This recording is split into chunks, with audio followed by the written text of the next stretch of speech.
গর্ভাবস্থায় চীনাবাদাম খেলে কি কোনো ক্ষতি হতে পারে? উপকারিতা ও সতর্কতা। গর্ভবতী মায়েরা আজই জেনে নিন।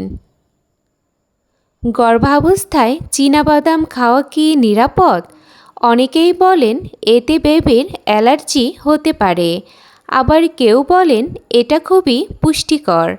আজকের এই ভিডিওতে আমরা জানব চীনাবাদামের আসল উপকারিতা, ক্ষতি ও গুরুত্বপূর্ণ সতর্কতা। সুতরাং ভিডিওটি শেষ পর্যন্ত অবশ্যই দেখবেন, কারণ শেষের অংশটি অনেক বেশি গুরুত্বপূর্ণ।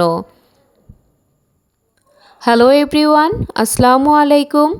আপনাদের সাথে আছি আমি উর্মি আহমেদ তৃষা। আমি একজন ফার্মাসিস্ট। স্বাগত জানাচ্ছি নূর অফ ইসলাম চ্যানেল থেকে, যেখানে আমি স্বাস্থ্য ও ইসলামিক লাইফস্টাইল নিয়ে আলোচনা করে থাকি। চলুন আর কথা না বাড়িয়ে শুরু করা যাক।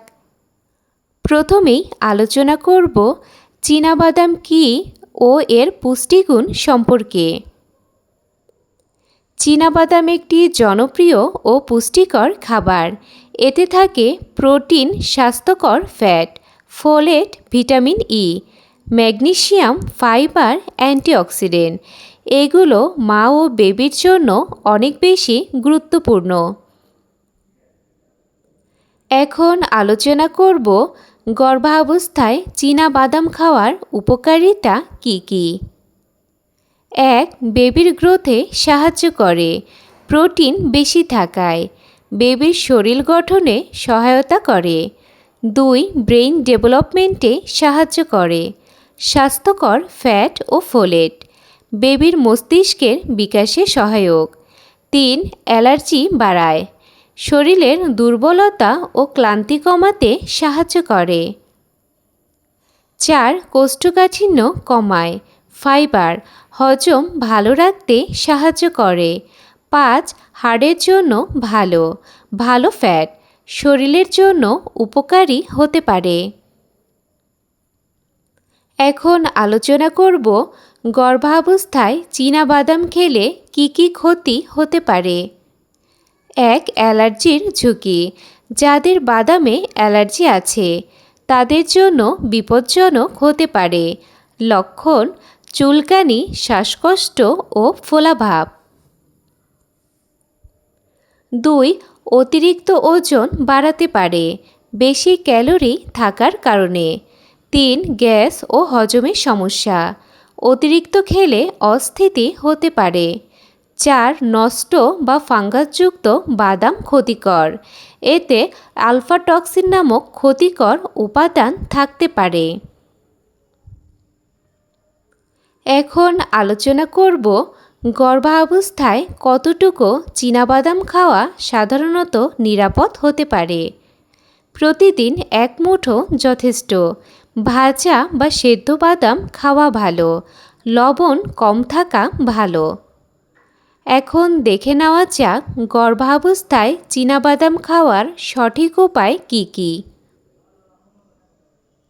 ভেজে বা সেদ্ধ করে, সালাদ বা স্ন্যাক্স হিসেবে। তাজা ও পরিষ্কার বাদাম খেতে হবে। বাসি বা ফাঙ্গাসযুক্ত বাদাম একদমই না। এখন আলোচনা করব গর্ভাবস্থায় কারা বেশি সতর্ক থাকবেন। যাদের বাদামে অ্যালার্জি আছে, যাদের গ্যাস বা হজম সমস্যা বেশি, যাদের ওজন দ্রুত বাড়ছে, তারা চীনাবাদাম খাওয়ার আগে অবশ্যই ডাক্তারের পরামর্শ নিয়ে খাবেন। এখন আলোচনা করব গর্ভাবস্থায় চীনাবাদাম খাওয়া নিয়ে কিছু প্রচলিত ভুল ধারণা, মিথ ভার্সেস রিয়েলিটি। চীনাবাদাম খেলে বাচ্চারও অ্যালার্জি হবেই, সবসময় এমনটা হয় না। পরিমিত পরিমাণে খেলে সাধারণত নিরাপদ। এখন আলোচনা করব গর্ভাবস্থায় চীনাবাদাম খাওয়া নিয়ে কিছু গুরুত্বপূর্ণ টিপস। পরিমিত পরিমাণে খাবেন। তাজা বাদাম খাবেন। শরীরের প্রতিক্রিয়া লক্ষ্য করুন। গর্ভাবস্থায় চীনাবাদাম খাওয়া উপকারী হতে পারে, তবে অ্যালার্জি বা অতিরিক্ত খাওয়ার ক্ষেত্রে সতর্ক থাকতে হবে। আজকের এই ভিডিওটি যদি আপনার উপকারী মনে হয় তাহলে ভিডিওটিতে একটি লাইক দিন, শেয়ার করুন। আপনার কোনো প্রশ্ন বা মতামত থাকলে কমেন্টে লিখে জানান। আর এমন গুরুত্বপূর্ণ স্বাস্থ্য বিষয়ক টিপস পেতে আমাদের চ্যানেলটি সাবস্ক্রাইব করে পাশে থাকুন। আজকের মতো এই পর্যন্তই। সবাই ভালো থাকবেন, সুস্থ থাকবেন। আল্লাহ হাফেজ।